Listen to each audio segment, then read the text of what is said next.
Shit. You know what? If Mariah Carey's the queen of Christmas, I'm the king of Halloween. I don't give a fuck. Oh, this dude. How y'all doing? What's good, y'all? I'm good, man. Chilling. Yeah, chilling, man. What's up? Q, I thought you were at a party. Shit, I'm just literally just getting home from work, hearing this whack ass album. Wow. You didn't like it? Well, we'll talk about it. We'll talk. Oh boy. Hot But take. Hot take. I'm not gonna. Mm-hmm. Yep, it's gonna be one of those reviews. It's gonna be one of those. Man, you crazy. That's all I'm gonna say. What on this album right here? Yes, sir. You didn't like it? We'll talk about it. It's... Hot Take Reg. That should be your new channel name. Hot Take Reg. Oh Lord. Man. You know, so I guess everyone heard about Matthew Perry's death. Yeah. Honestly, I won't be. I think he killed himself. I won't be real with you. I don't be. Who the fuck drowns in a jacuzzi? I'm not trying to be funny, but who the fuck drowns in a jacuzzi? Hollywood. I read that shit. I'm just like, hold up, wait a minute. Let's. I can understand a bathtub, but a jacuzzi? What the? I think it was foul play. He had a cardiac arrest, so I mean, he could have had a heart attack or something.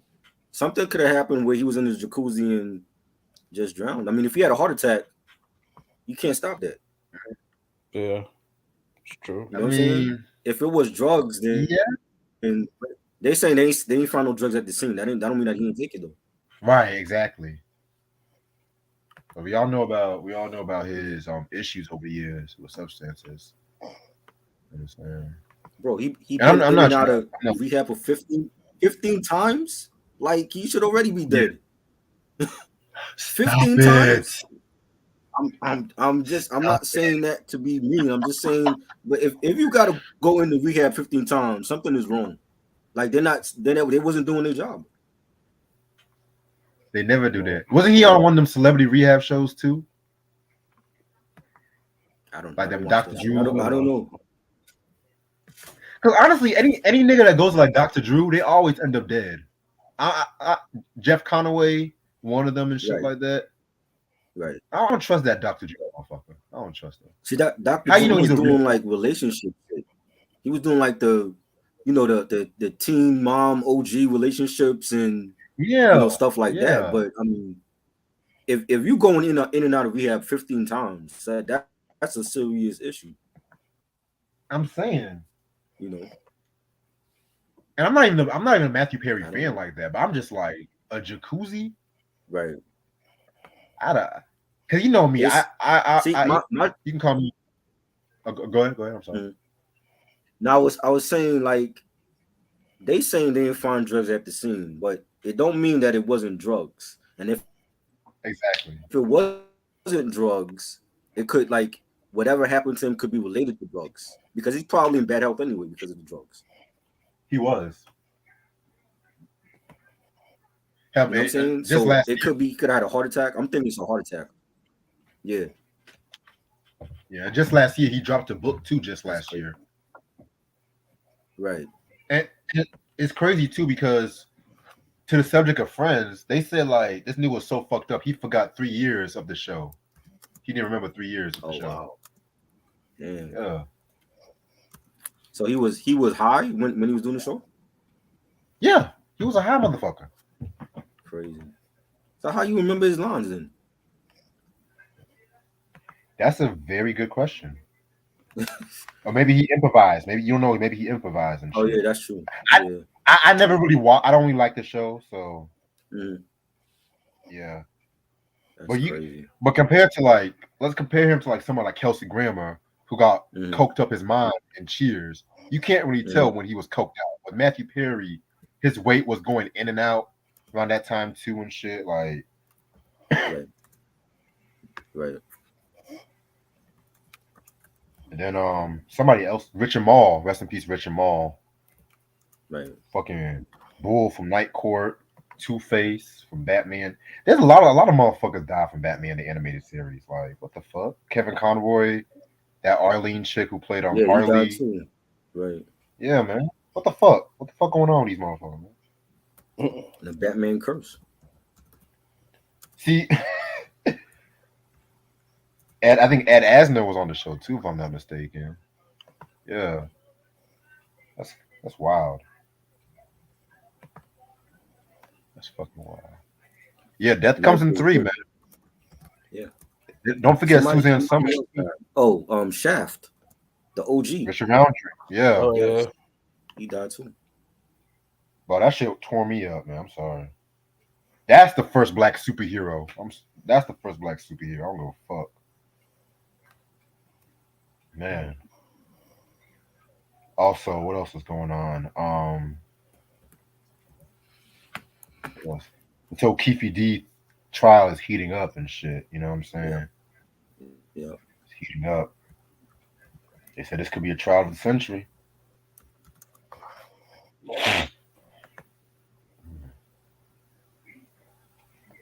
Trial of the decade, dude. Trial of the century. Well, they said that about OJ too. So. Right. You know, whenever a nigga goes in trial, it's a trial of the decade, trial of the century. They said that about Tory Lanez too. Right. Mm-hmm. Tory Lanez. That was really quick, right? Yeah, they wasted no time with that Canadian. Yeah, that was huge. They didn't waste no time. They're like, "Yep, you did it." Right.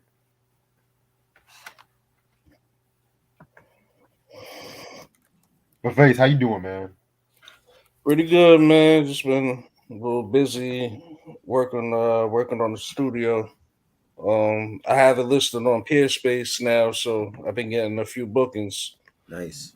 On the joint. So I've been kind of busy with that and shit like that. So that's about it. Also learning the equipment too, man, because that shit is like, especially like the audio, making sure all the audio levels is good. Right. That shit is it's a hassle. Well, whenever you get that shit straightened out, I definitely want to check that studio out, though. Definitely. Help Reg with his tracks, like fine tune them shits. Mm-hmm. But he be sending me tracks that be sounding like a demo tape, yo. That's because they are demos, nigga. Oh, they are demos? Oh. Yeah. When I record them shits to you from my phone, I was like, yeah, Stacks or Nah. That text last night, that was a demo. I finished that shit last night. Okay. Yeah. But yeah, I definitely want to check that studio out when you're done. Yeah, the shit's like all set up. I got like all the background props and all types of. I'm still looking for like, I need to go to like a thrift store or like a flea market because I want to buy like just weird shit. I want to have like weird shit in the background. Like I want to find like I don't know, like a weird sign, like a Pepsi sign or some shit. Like it's just some random shit. I just want to find some random weird shit and put it in the background. You know, yeah, man. Thrift stores always have them weird shits, man. Mm-hmm. Nice. Antoine, what's happening? You say you love this album, well, you're not gonna love this review. I'm gonna keep quiet, man. I'm trying to read the room here as far as this album, man. Oh, my favorite part about this album is the album cover.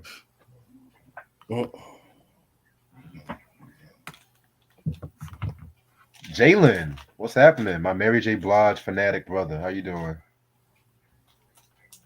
Next time, whenever we do the breakthrough, I'm gonna come prepared. I'm gonna have me some water. I'm gonna have me some food because I know he's gonna be a good conversation and shit when we do Mary J. Blige reviews with him and shit. I know that. Jalen loved Mary, so he talking about Mary all day.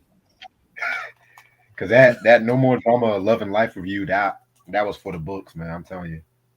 Yeah. That was for the books. Jalen, what's good? He's right here too. Yeah, that's what I said. You on the chat? I didn't Yeah. even see. I didn't see him come in here.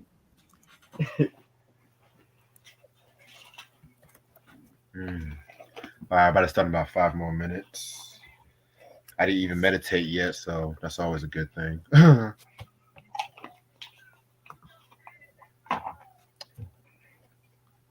So y'all got any Halloween plans? Nah, Our I friends. I was trying to go to my people's open mic. It's actually gonna be in Brooklyn, across from the Barclays. I'm Oh, trying to nice. get I'm trying to get out there, but because I don't know if you ever heard. Well, I told you about the end of the week. You All should right. know about the end of the week. Yeah. Triborough.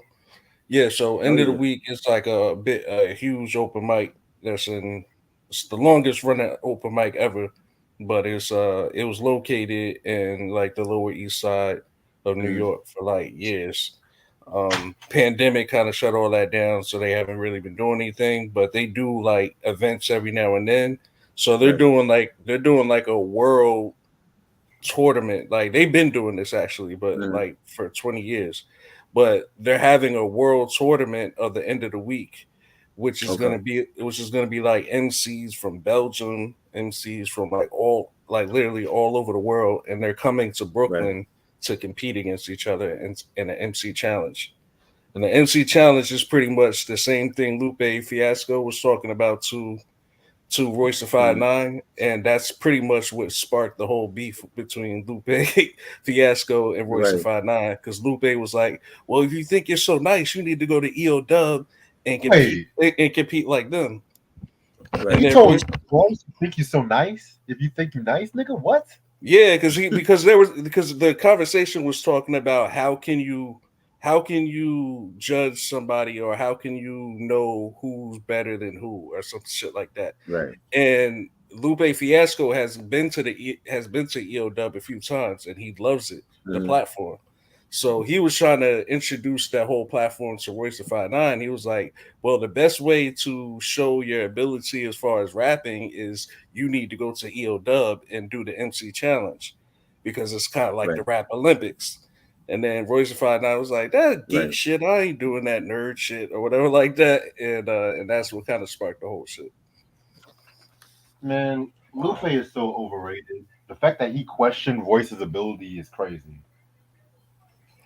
I'm not sure if it was like it was more so it was more so a conversation than it turned into like a beef thing. You know what I'm saying? Mm, Yeah, yeah. that's wild.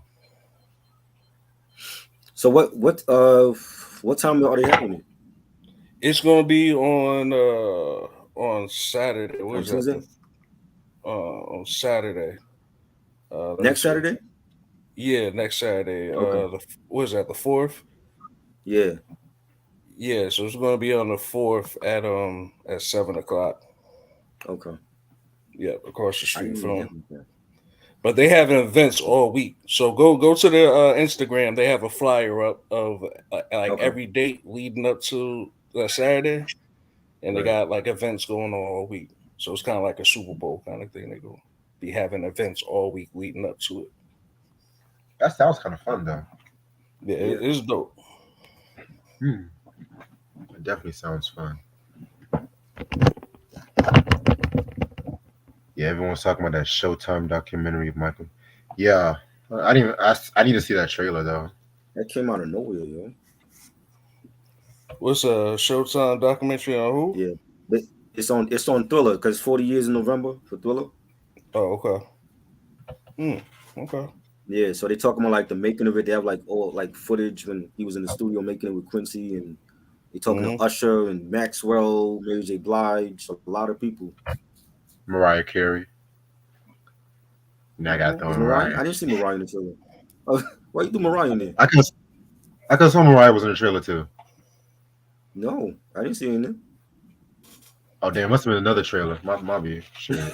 Another for what? What? What's she in for that? What, for her own album? I must have skimmed through it or something. But hey, I didn't see Mariah in the trailer. I saw everybody else who was in there. uh, I saw a thumbnail. Maybe it was just a mistake. I thought a thumbnail. I was talking about Michael Jackson Thriller 40. I didn't even watch the trailer yet, honestly. Oh, Yeah, man. All right, let's talk about this joint. I'm ready whenever you guys are. let's go. I'm ready. All right, what's up, you two? How's everyone doing this lovely, lovely, lovely, lovely, lovely Saturday night, Sunday morning, whatever you want to call it? It's your boy Reg in the building, 10-year veteran, two-time YouTube criminal, whatever you want to call me. I got my homeboy Try with me, Giants enthusiastic, shit talker.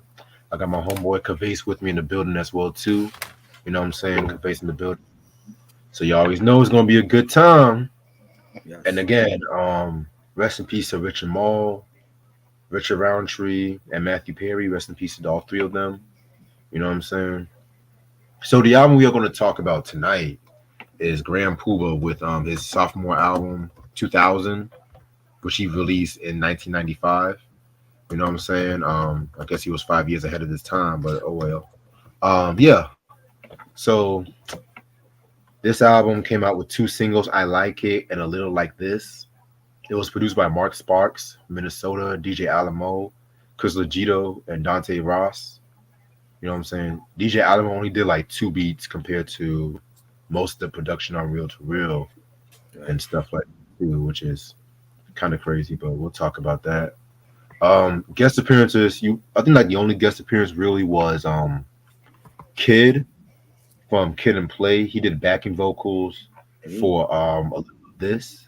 That's what you want to You know call what I'm it. saying? Well, hey, he's on the album. People might not know that shit. Hey, Right. he tried to give love to everybody, and this was released on the infamous Elektra Records. You gotta love Elektra Records, I guess. So me and Troy did a review on Real to Real years Yes. ago, which I feel like that is his magnum Classic. opus. Classic. Come on, Yeah, yo. Give this man his his mag- flowers, man.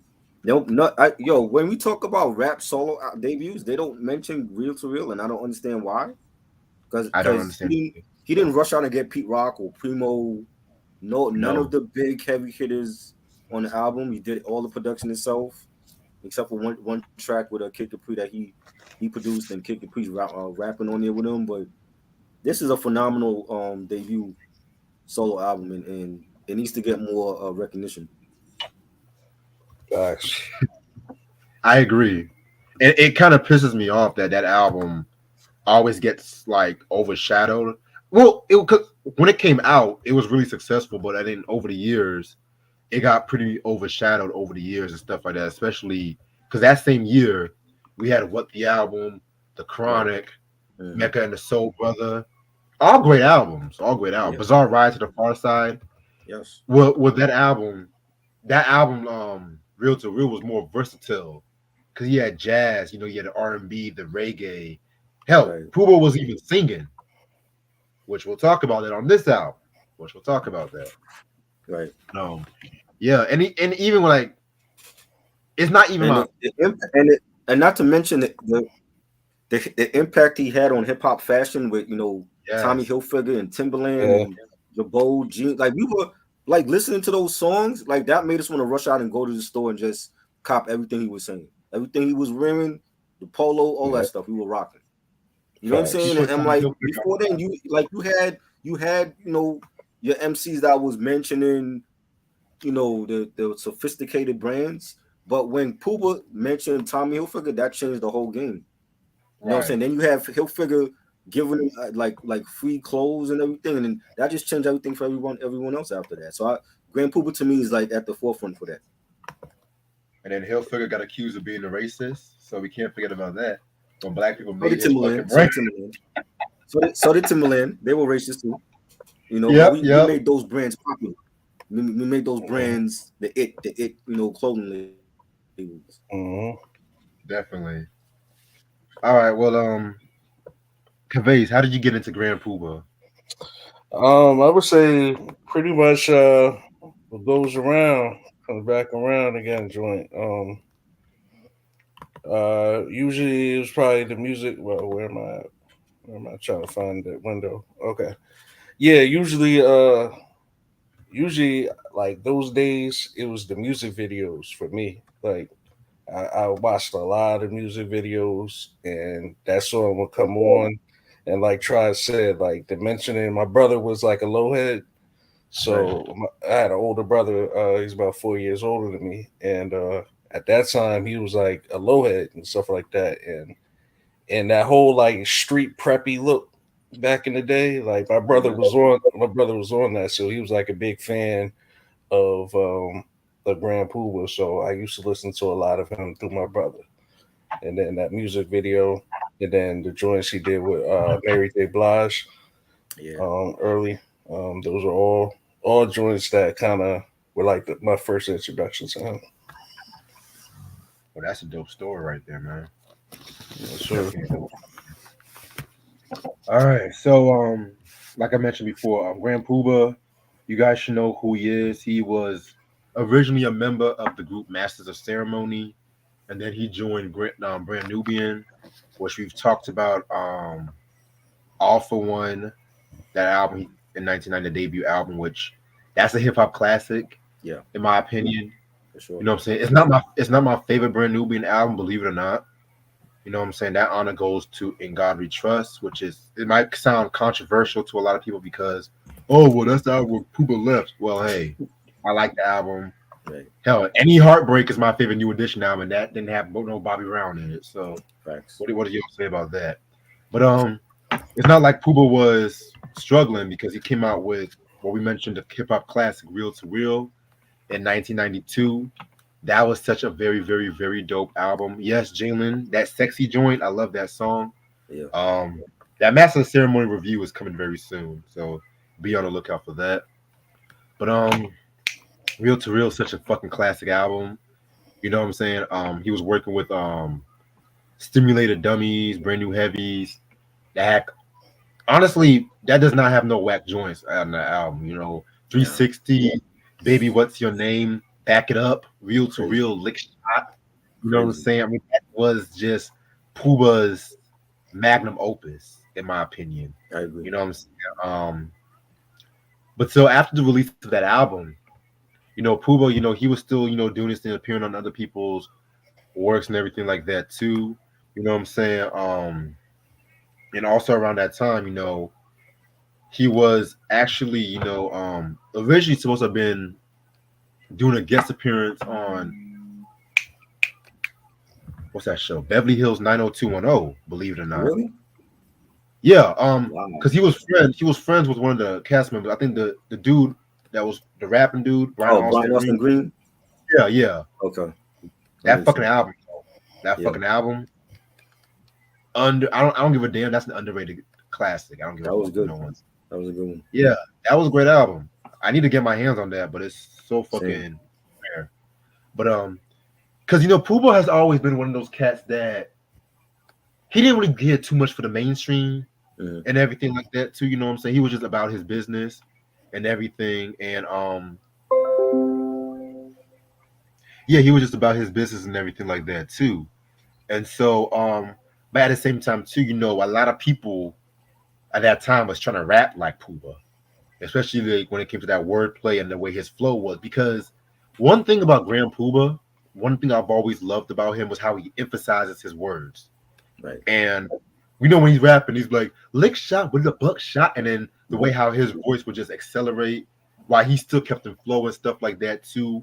You know what I'm saying? I felt like that was always one of my favorite parts about why Grand Puba was that special. Because I'm not gonna hold you, when I got into hip hop and I got into Brand Nubian, I was more of a Sadat X kind of guy. I was more Lord Jamar to an extent. I feel like to me, Sadat X was always been my favorite one because Sadat had that animated voice and everything. He would always say some off the wall kind of shit. You know what I'm saying? And then Lord Jamar was just like the cool, calm, collected type with the militant kind of tone and everything. You know what I'm saying? The 5% album from Lord Jamar, that was a very good album. I don't give a fuck what no one says. I never heard that one. I always used to see that at like back when we had the Circuit City Megastore. I mean Virgin Megastore. I remember going there and I saw it there the week it came out. I never bought it, but I heard it was like his best album. Yeah, I think that's his only album solo That's the wise. only I album. think. I think. I'll let you know in a minute, but yeah, I Me? think and that joint came out. You said what? Oh no, I was gonna say you could tell Sadat X got a lot of his style from Puba, in my opinion. Like Yeah, oh I feel, yeah, I feel like definitely. yeah, a lot of his style from. Oh yeah, so that X also appeared on this album too. I forgot to mention. Right. Yes. He on it. Yeah, but but yeah, man. Like I said, nothing really happened too much between Real to Real and 2000. So fast forward to 1995. You know, he came out with this joint right here. Now, this might be one of my favorite hip hop album covers of all time. I don't know Really? what it is. Yes, Is it the this shit right. Lamborghini? Is it the Knicks hat? It What is it? it's everything. It's the Everything? smoke.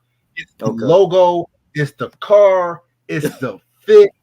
So It's he's telling this on this album cover that he's the Black Marty McFly because he came back from the future. right, That's what it said. right. Because in this 95, I remember looking at that title. I'm like, why did he name it 2000? We in 95 now. You Yeah. know? Because And I'm again, thinking, he feels like he's ahead of the game. And I get it. yeah. And But it's hip hop at that time. go ahead, go Oh, ahead. I'm sorry. Oh, okay. Well, and this was before Busta came out with the Coming, and we all know the Coming to Anarchy. That was like the apocalyptic. I'm not the apocalyptic series right there. You know what I'm saying? Right. And again, Puba was really the first one. 2000. I think he was really the first one to do that shit. You know what I'm saying? Right. Mind you, Dre came out with 2001, trying to one up Puba. Right. Well, not one up because originally it was supposed to be called Chronic 2000, but Right. Suge stole that name for that whack ass Death Row album. But that's another story for a different day. Yeah, but this album cover, if I was really just to get the album for the album cover, I would really just get that shit. You know what I'm saying? Because that shit is fly as fuck. I don't give a fuck.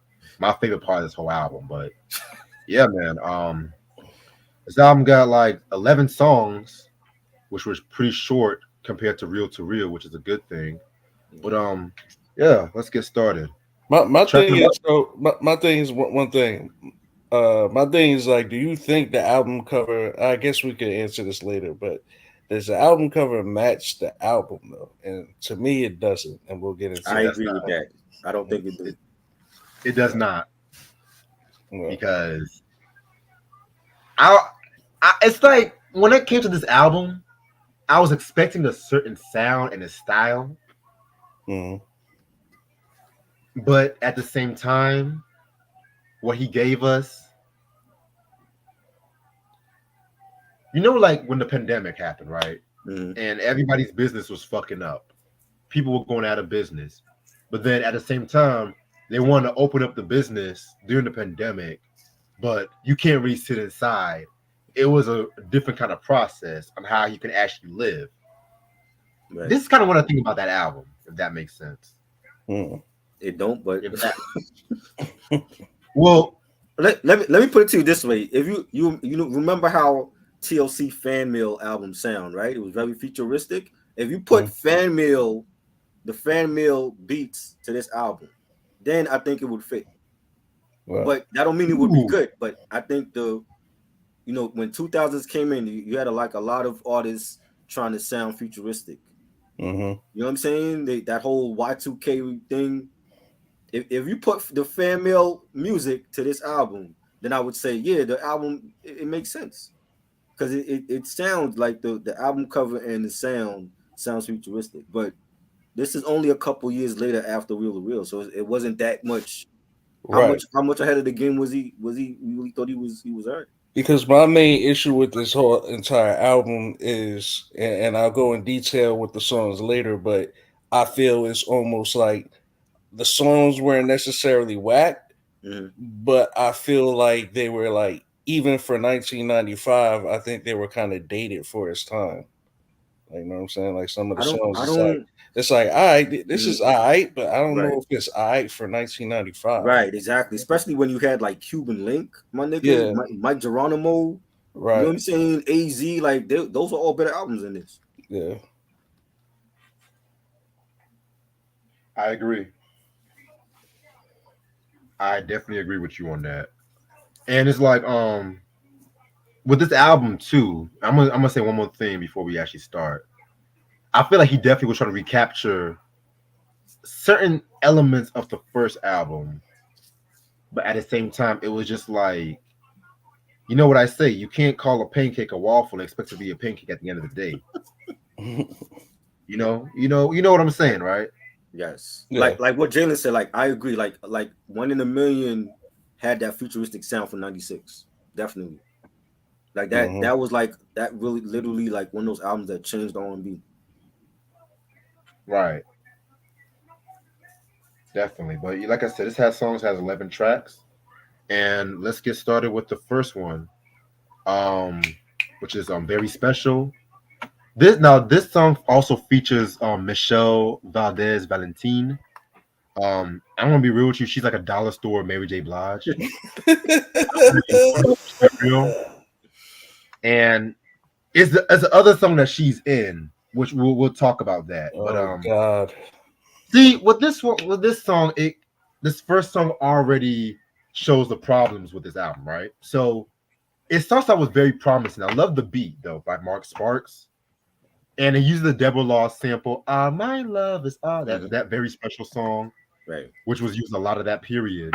But then Grand Puba is mostly singing on this joint. He's He's singing. Right. interpolating the Delphonics, la la la means I love you. And you guys know, I love me some Delphonics, though. I love me some Delphonics. One of the greatest. But when you really coming out with now, I want to hear some rap and I want to hear that Stunk Doogie Low kind of shit. You know what I'm saying? Like, Right. and unpopular opinion, and I might get some flack.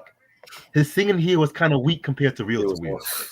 It was off. Yeah. Like, Yeah.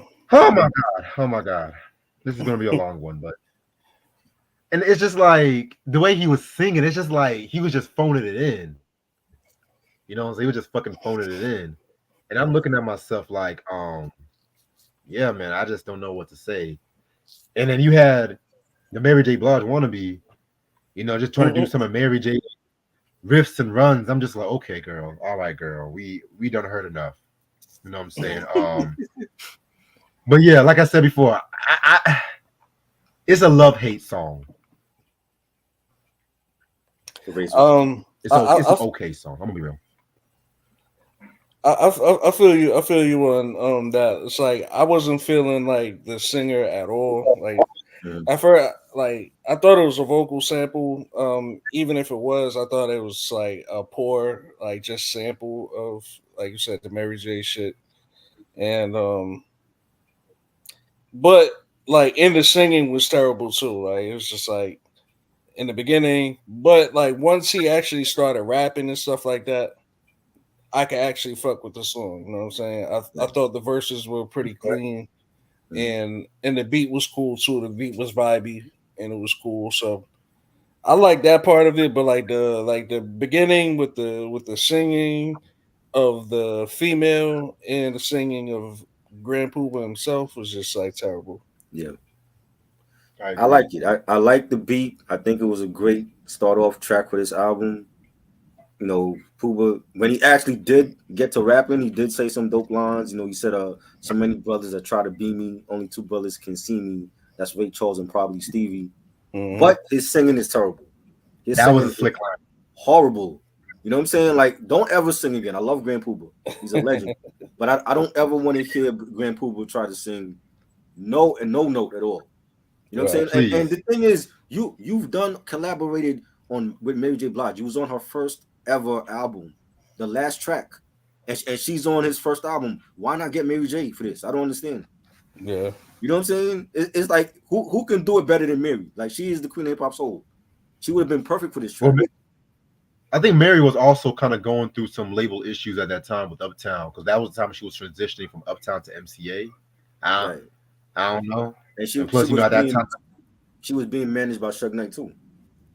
yes, yeah, You know what I'm that saying? part. But I mean, I'm pretty sure he could have tried to have Mary on the album if he really wanted to.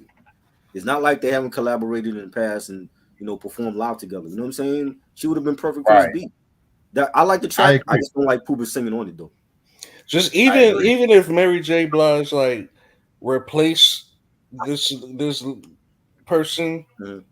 I still think it would have been bad because it's just like very special, very special, very. But yeah, but that's the I part just she thought can that sing. was why. She sang that part before. That's the part she can sing. Yeah, but I'm saying the way they use just that sample of just saying that, Mhm. I just thought just wasn't cool. Like, it just I Right. don't know. It just didn't the placement and the word. I don't know. It just didn't sound good. I agree with what both you and Try said, especially Vase when he talked about the singing, Mhm. because that very special sample. I remember the first time I heard that Big Daddy Kane Yeah. used that one for this song, Mhm. which I fucking hate. I used to like that song, but I never liked that song. With the one with yeah, Cinderella, never liked that song. yeah. No, And then LL Cool J used that with who that the 10 album, if I'm not mistaken. Jesus Christ. I don't even remember. It was The the album was joint so he did. bad. I don't even remember what else was on that album.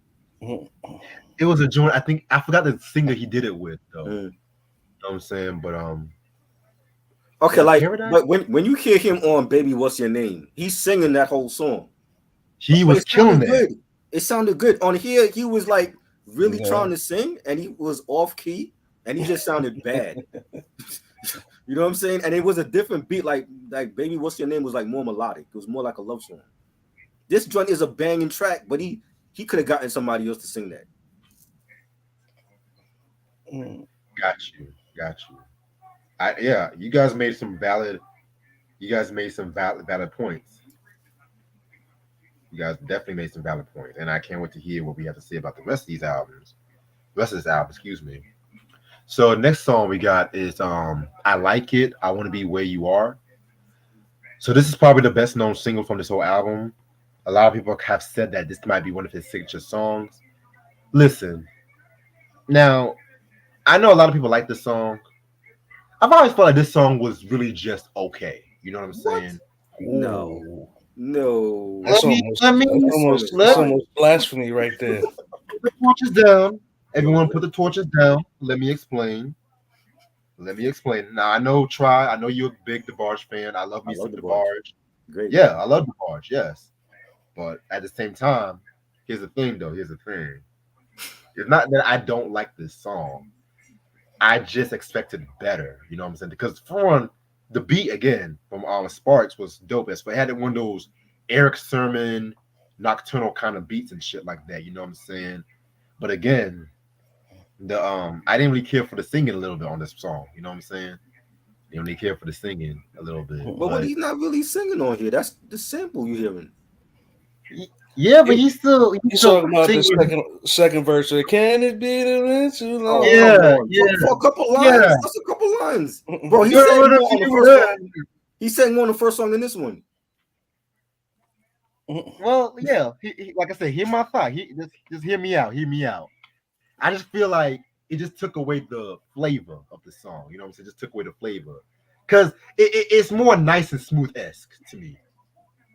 Because nice and smooth, This is they would nice and drop some smooth, dope bro. bars. Hold on, what? Try, please. Let me try. I, I know. Just hear me out, because and this is one of the things I don't like about nice and smooth. Right? They always try to say some really slick shit, and then not Greg Nice will be all like doing his off tone singing. I'm just like, okay, nigga, okay, it's a bit too much now. Like, it gave me a nice and smooth vibes. I don't And y'all think can that's watch the what it is. y'all can see the discography breakdown for what I really I think don't. about nice. Maybe if they were on the remix, but I don't hear them nice and smooth when I hear this joint. I just thought Listen, it was a banging joint, a great first single. This was everywhere when it came out. You know, like really, like when you think about his solo career, this is like his probably his most signature song, Yeah, other than 360. 360. Yeah, those two songs. Those two are his most signature songs as a solo artist.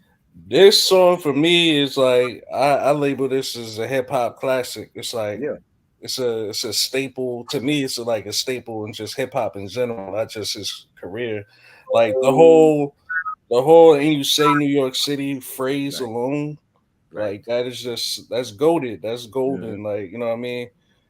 Like that's stuff that I've been saying since this song came out. And you say New York City, Right. like people sample that all over the place. Like this song is just fire to me. Like I said, it's a hip hop classic. The beat was fire. You know, the way he kind of like vibed on it, even with the little singing part. You know, where he was kind of in and out. I thought that I thought that was dope. Um, yeah, to me, this is like I said, a hip hop classic for sure. I think he's one of those artists for hip hop that used the bud sample in a great way. You know what I'm saying? AZ was another one when he sampled All This Love for Problems from the Non Lives album. I love that song. You know what I'm saying? Yeah. Like a lot of people sample the barge, but they don't know how to use it in the right way. And I think Puba used the I Like It song in the right way, and I think it was a classic. And I want to ask you, who used it better though? Was it Mary J. Blige for Love and Life, or was it Grand Puba for this? Oh, Grand Puba. So you don't like the Mary joint? I love the Mary joint. I think Mary joint should have had Puba on there too. The Mary joint was okay. You know what I'm saying? But I think it's a classic record. You know, you said it's no doubt. I come real with that. The butter track, the one that make honeys hit the bed mat. His whole flow. This is flow. He was in the pocket of the beat, and like Ray say like that. And you say New York City. That's that's like a classic line. Just that sample, like they could just sample that for any track and it'll be memorable. Right. So I loved it. Got you. All right. So we all said our thoughts about I Like It. Yes, I like it. Yes, sir. You know, I knew Try was going to say that. Knew you were going to say that, but we're going to move on to I Like It to A Little of This. Now, this features vocals from Kid and Play. This was an okay joint as well too. You know what I'm saying? I didn't even know that was Kid until I actually looked up the album and stuff like that too. And this is actually his first appearance on a song after Kid and Play broke up after House Party 3. Which that's a dope one and shit like that too. You know what I'm saying? But this one was okay. Again, I kind of felt like the beat was very similar to the previous songs a little bit, to be real with you. Which no surprise, Mark Sparks did this one. No surprise there. But yeah, this one was alright. It was alright. Yeah, I feel you on that, man. This song, it's like this is one of the songs like I was saying before. Like it's a cool song. It's alright. But if we're talking about 1995, I think it's a little dated. I think this is more like it would have been even better like in like 93 or some shit like that. Like but 95, I don't know. But I could vibe to this song. I could have this song on in the background and chill vibe to it though. So I fucks with it. I like the song. Again, the issue is the singing. Kid is not a singer. He didn't even sing on the Kid and Play albums. Why did he come on this song and decide to sing? I think he's Luther Vandross. He's not a singer. He sounded horrible on this song. I'm like, and if I recall, I want to say he's in the video too with Puba, because it's been a long time since I saw the video. I don't think I ever saw. He was in the I Like It video. He was in the Like It video. Okay, I knew he was in one of them, but I like the beat. I like the track. I think it was a good single. I just don't like Kid singing on the chorus, because he didn't even do that for his own projects. Why would you get on somebody else's joint and think you can sing? You know what I'm saying? And the lines like this is vintage Puba. You know what I'm saying? He's saying, I got more promise than Thomas, who makes English muffins. I do more sticking and chicken than stovetop stuffing, no doubt about it, hun. I hit it from here to China. When I drop the D minor, watch me soggy your vagina. That's vintage Puba. I like the song. I just don't like Kid singing on it though. Right. Yeah, man. Like I said, I didn't even know that was motherfucking Kid. I'm just like, wow. No. That was a shock to me too. I'm like, Kid is singing? Why? Since when? I can see why he wasn't credited. Anyway, track number 4 we got is Keep On. I'm gonna say some shit that's gonna piss off Try. This sounds like something that could have been on Redman's There Is a Dark Side. What? Hell no. Yes. Fuck no. Yes. This song. Yes. Where would you put it? On what part of the album would you put it? Not at the end. Like the middle. Like, hold on. See, I told you. I told you it was gonna piss you off. It kind of sounds like "Can't Wait," Bro. a little bit like that. You know what I'm saying? Are you kidding me? I'm being nigga. I'm being dead. Yo. Now, if you had said that it should have been on there, I would have been because that ladder shit, I didn't like none of those ladder songs on that album. It should have been on there, but I don't think it would have fit on the sound of that album. Where would you put it? I don't think I can't hear Redman on this song. Yeah, I can. I can hear Redman. No, I can't hear him. Oh wow. I guess I'm the only one. I think this song is what made him title this shit 2000, because if you hear the beat, it sound like you in space and shit like that. You know what I'm saying? Right. But the shit is whack. Like this song is whack to me. Like I'm not feeling the beat, and I really wasn't feeling the content or just the lyrics are really on this. So it's just whack. It's a whack song for me. I like the beat. I think the track is banging. I can't hear Redman on this track though. I don't hear Redman on this. Like, you know, when there's certain songs you hear and you can picture another artist on that song too. I can't hear Redman on this. I don't even think it would have fit There's a Dark Side. You know, maybe Muddy Waters, if anything, or Doc's Name 2000. I don't think There's a Dark Side would have been good for this track. Hey. Respect. Maybe it's just me. This is going to be a lopsided album review. I could already tell. Track number 5, Backstabbers, featuring Michelle Valentine. Oh my god. Jesus Christ. Oh my fucking god. I did not like this song. I'll be real. I did not like this one. I only liked it for the beat. But here's the thing. This nigga is interpolating the Persuaders, thin line between love and hate. Yes. Then the OJ's backs. I'm like, what is this fucking Soul Train at this? I didn't understand that album. But see, the song, I call the song a tame version of Kendrick Lamar's "We Belong Together." You know what I'm saying? It's just talking about a couple issues. You know, you have them like arguing, but it's one of those songs where it's a ripoff of like Mary J, the one he did with Mary J. Blige, like Check It Out. Right. And everything like that. What's the 411? It's just like, and this girl again doing her best Mary J. Blige impersonation. I'm just like, girl, please. Because I'm just doing like a double look, like, oh, is this Mary or nah? And shit like that. You know what I'm saying? But I did not like this track. Yeah. Yo, you know what I just thought of, yo? Grand Puba is a fucking genius. Okay, so it's 1995. The name of the album is 2000. Right. But this song right here, this low key could be like the first AI generated song, bro. Like, yo, I think I'm on to something, yo. He's not serious when he says that. He's joking. Yo, I think this is an AI generated singer that just did some bullshit. Like, yo, sing all these samples and put it on the song. And then he got a bunch of generic ass fucking singers singing all this dumb shit.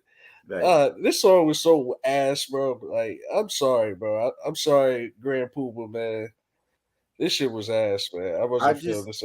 I just feel like, why not get, if you wanted Mary J, why not get Mary J on there? You know what I'm saying? Like, because she could have did the back and forth thing with him on this track. You know what I'm saying? Because like, I'm hearing it, I'm like, is this woman sounds like Mary J. Blige. You know what I'm saying? Like, she sounds like Mary, but it's not Mary. You know, and I'm like, why not just get the real Mary to do it? That would have been better. I like the beat. I don't understand how the girl is like singing parts on The Thin Line Between Love and Hate and the Backstabbers track. I'm like, where are we going with this track? AI generated, I'm telling you. You know what I'm saying? Like where are we go? I don't understand. Like, what is the premise for the track other than the girl telling him that he has backstabbers for friends and shit? You know what I'm saying? But the way that it was delivered, it didn't come off. It came off sloppy. It came out.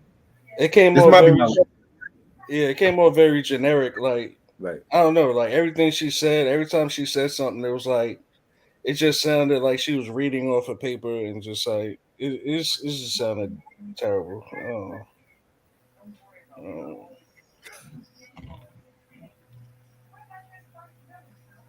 Yeah, I definitely agree. This might be my least favorite song off this album.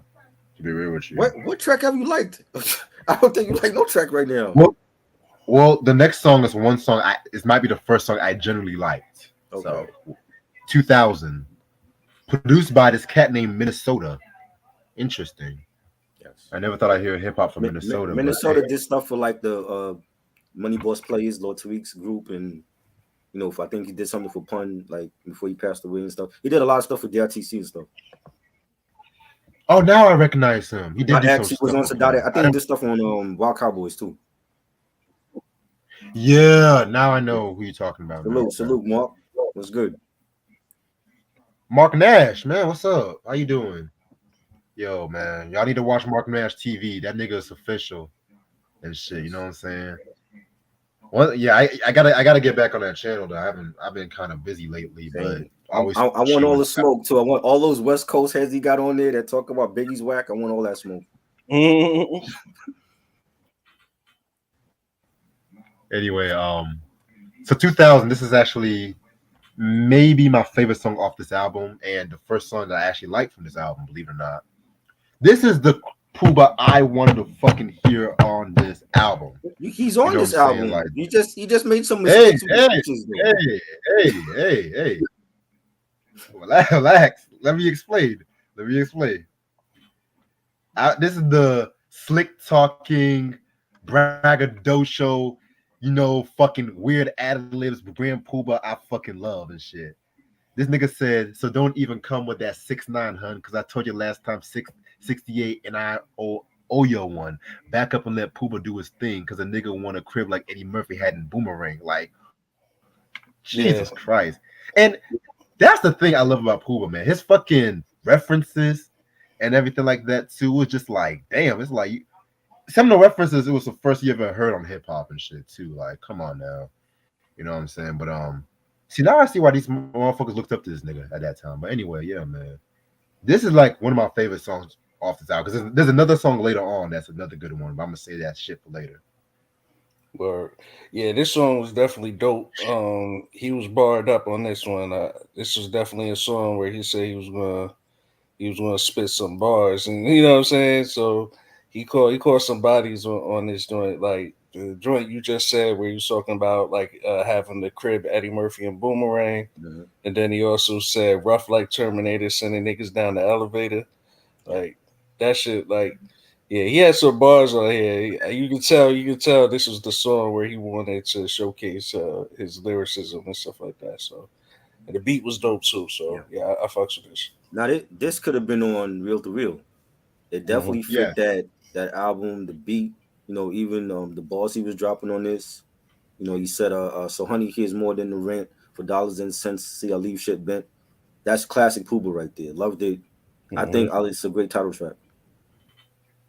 Yeah, very good. This should have been a fucking single, man. This should have been a single? This should have been a single. They wasn't gonna play this. Radio was not gonna play this like how they played I Like It. It was catchy. They wasn't gonna play this one. I agree with that. That's true. They probably wouldn't have. No. But it was still dope. Yeah. I feel like the hip hop radio will play it more than a pop and R&B radio though. Now I'm talking about Hot 97, where hip hop lives. They wasn't gonna play this like in their rotation. Well, Hot 97 always have a bad reputation. Well, yes, but we know that. I'm just saying they would have played I Like It. They would have played a little of this compared to this one.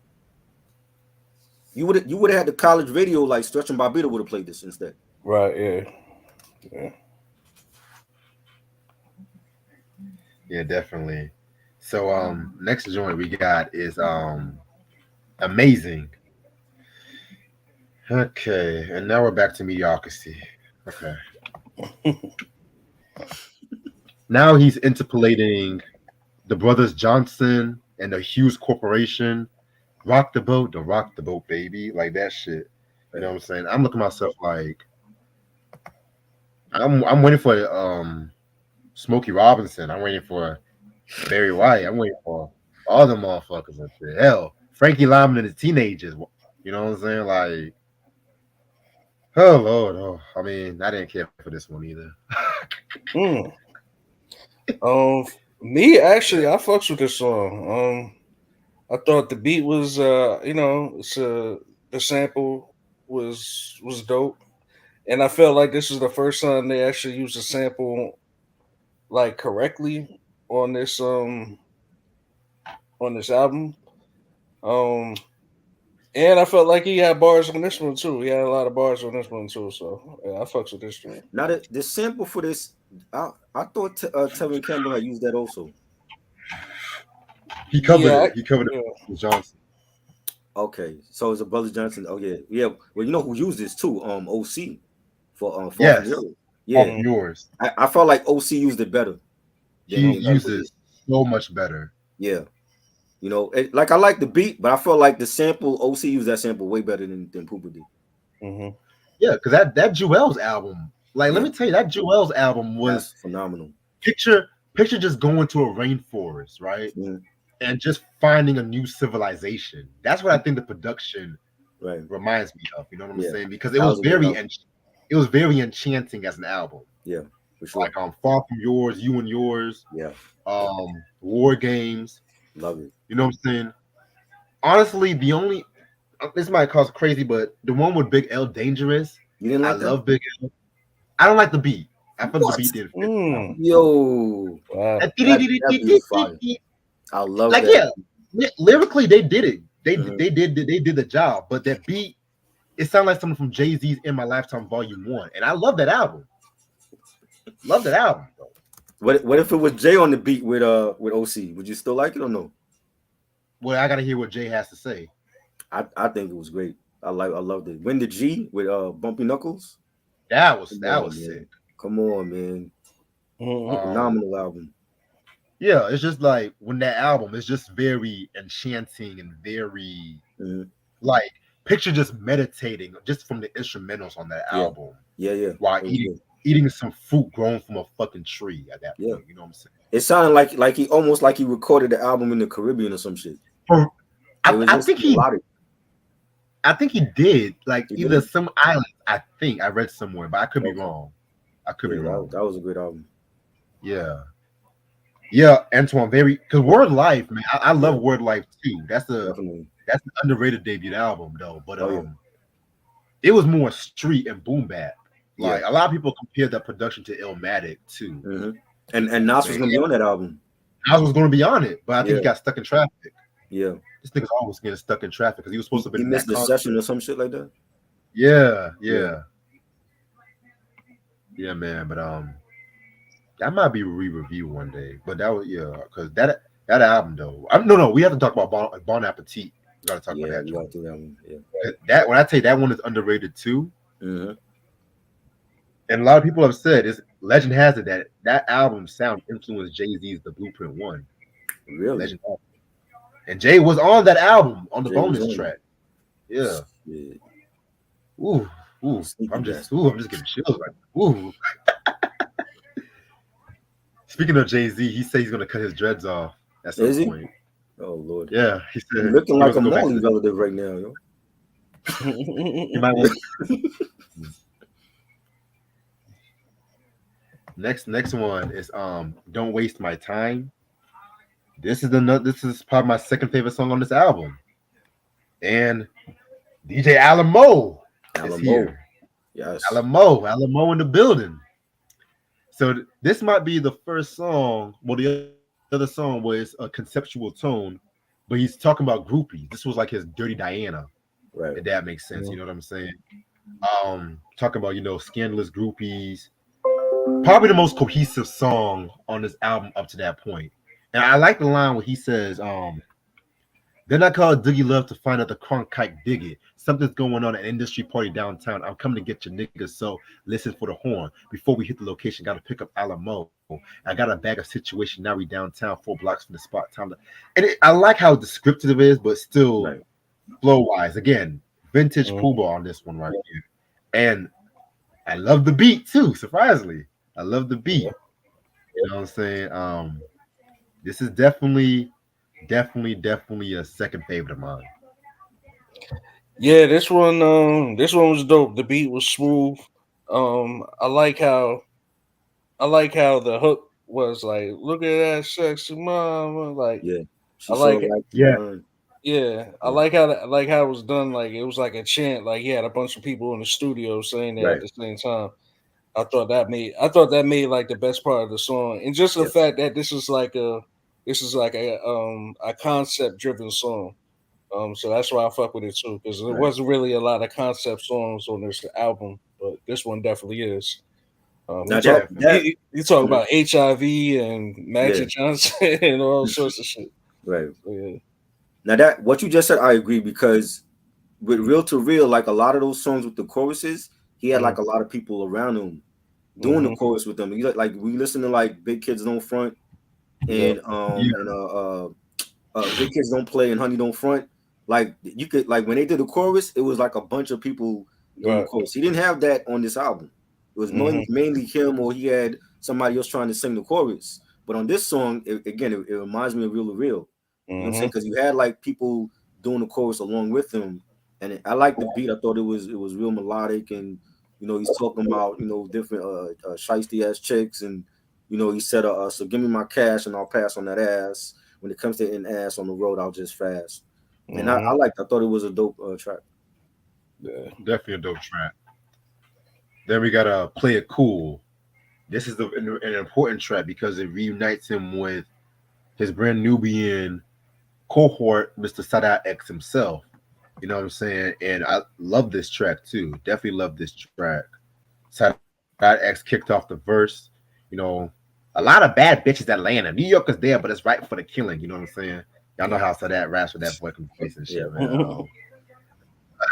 The brand Nubian combo, Grand Puba ensemble will make a nigga hungry. Give him a piece of fried fish known as Alamo.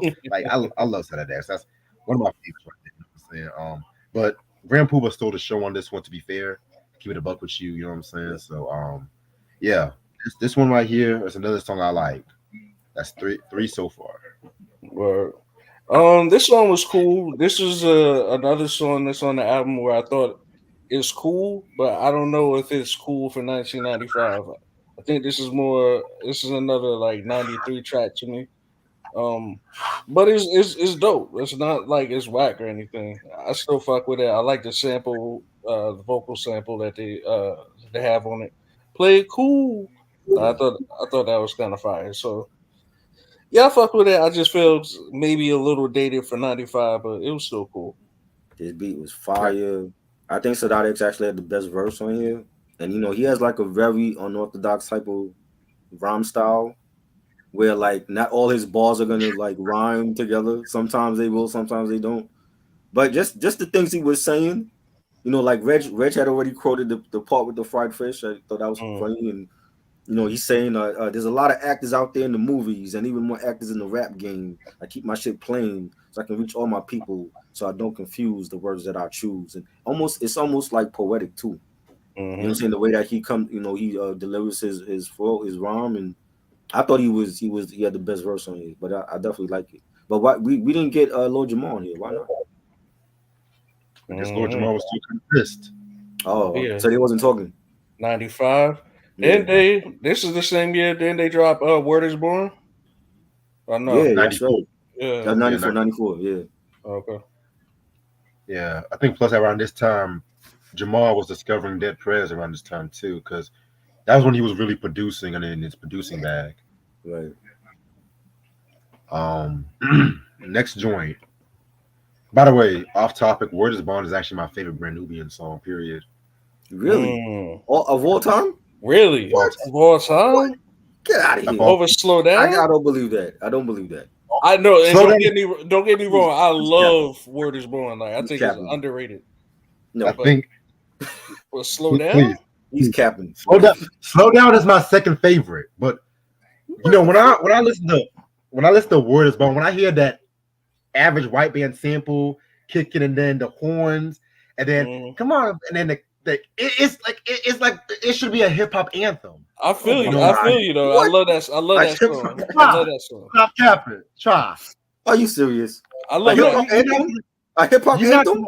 you're not gonna Bro, tell me you don't get hype from that song. You're not it gonna was tell me you don't okay. get hype. I don't It even was like that album that okay. much. It was okay. It was okay. It was okay. It was And okay. I actually like the album too. You But like the album? I like the album too. It was alright. I don't think it's their best album. Like to me, you know what happened? Like once Puba left, I felt like a part of them was not gonna be the same with just Sadat X and Lord Jamar.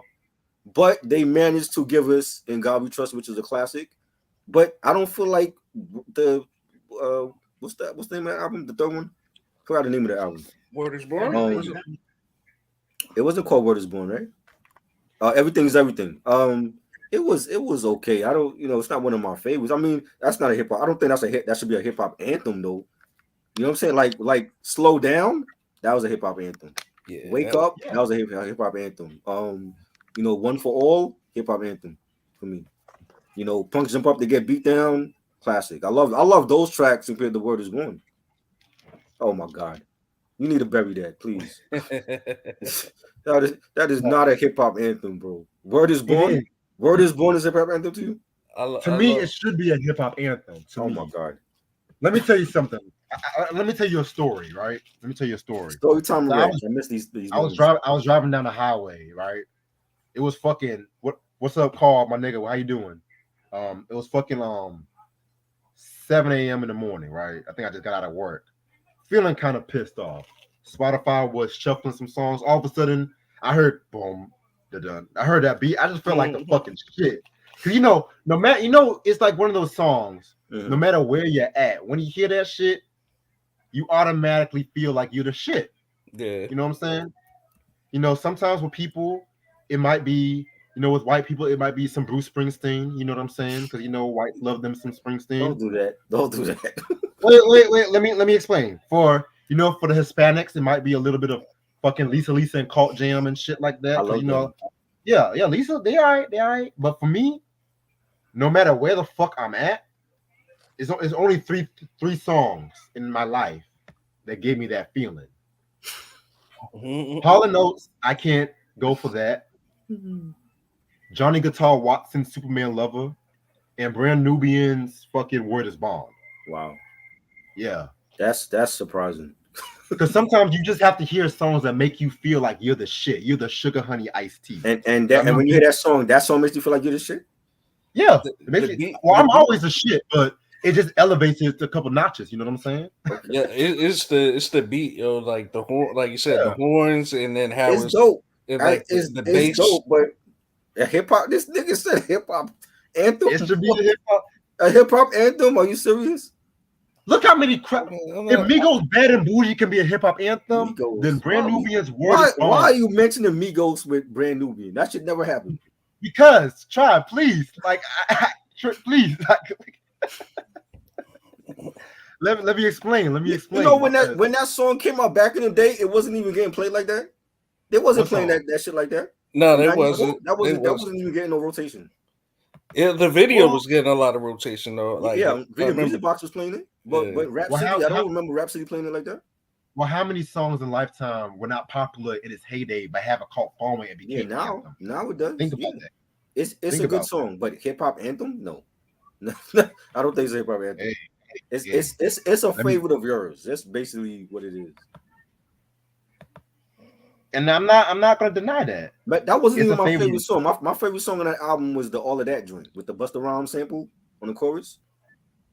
That was top 5. All of that was fine. My joint was Word is Born and Keep Holding On. That was dope. That was fine. Yeah. No, my fucking joint, straight from the head, and Nubian Jam. No one talks about Nubian Jam though. No one talks about that one. They probably don't remember. That was the R&B joint. Everything what it feels, it is the Nubian Jam and everything's for real. Come on now. I don't remember having this album. I don't remember nobody singing on that. I had this shit on tape, and I was playing it in my first Sony Walkman. For real. Who else has his album on vinyl, man? Come on, man. Me. That's for sure. I didn't buy it. Yeah, actually, I gotta get that. Where did you find that, bro? Where did I get this? I think I got this from Carolina Soul, the vinyl shop in Durham and shit. Oh, yeah. Google it. Yeah, it was the last one they had too. I wonder why. Yeah, man, you shitting on that. No, it's a good album. It's just I don't think there's no hip hop anthem on that album though. What? No. I mean, hip hop crazy. anthem, bro. You know what hip hop anthem, like all time. I think Word is what Born. song on it is a hip hop anthem? I think Word is Born is Everything is could be a Everything. valid Hip hop anthem of all time. Hip hop anthem. So Bro, that's bro. with the same ranks of Sugar Hill Gang, Rapper's Delight. Let me tell you. I tell you what. I mean the beat, yeah. I mean, like yo, the beat is just the beat makes the song, bro. Like the beat is fire, but it's there's just a lot so of other iconic. songs that had fire beats, and I'm not like, oh, this is a hip hop anthem. No, it's just the energy for all of them. Like, it's just the energy. Like I'm telling you, if they play that song in a motherfucking movie, everyone's gonna be on that motherfucking song's dick. You know, like the whole resurgence with Tevin Campbell's "Can We Talk." You know what I'm saying? They act like that's the motherfuckers only song. But that was an anthem though. That's an anthem. Can We Talk? It is an anthem. It's not my favorite Tevin song. Give me I'm Ready. Yeah, I'm ready. No one talks about I'm Ready though. That's a great song. I love it. Yeah. Give me break it. I remember when we did the review for Everything Is Everything, and I remember Red saying it had a West Coast, or they were influenced by the West Coast. When they did that album. A little bit. They had a little bit of West Coast flavor. You know what I'm saying? But they didn't overexpose it. They don't overexpose it with the West. They still had the brand Nubian style. Yeah, I ain't remember hearing any West Coast influence on this album. I don't remember hearing any hip hop anthems on this album. For once, Dartmouth, I agree. The Word Is Born remix was dope. How that sound? I don't know if I heard the remix. I'll send it to you because I can't really play it on YouTube. Right. You know. But yeah, hip hop. This might be the most. Holy shit! Wow, this might be one of the most crazy. Yo, when you say hip hop anthem, I'm thinking of like Rapper's Delight. I'm thinking of Shook Ones Part 2 and shit. I'm not. You know what I'm saying? You talking about an album cut. That was a single. What you mean? I think it's more than. But is it when we're talking about brand Nubian and anthems? I feel what you're saying. Like for a brand, like from day one, from their first album, I've been a fan. I'm not thinking of Word Is Born when I think brand Nubian though. I feel what you're saying, but I also feel like you're kind of you're underestimating like how dope that song is. I heard the album. I remember when it came out in '94. I'm just saying it has a following now. I remember in '94 it wasn't playing it often.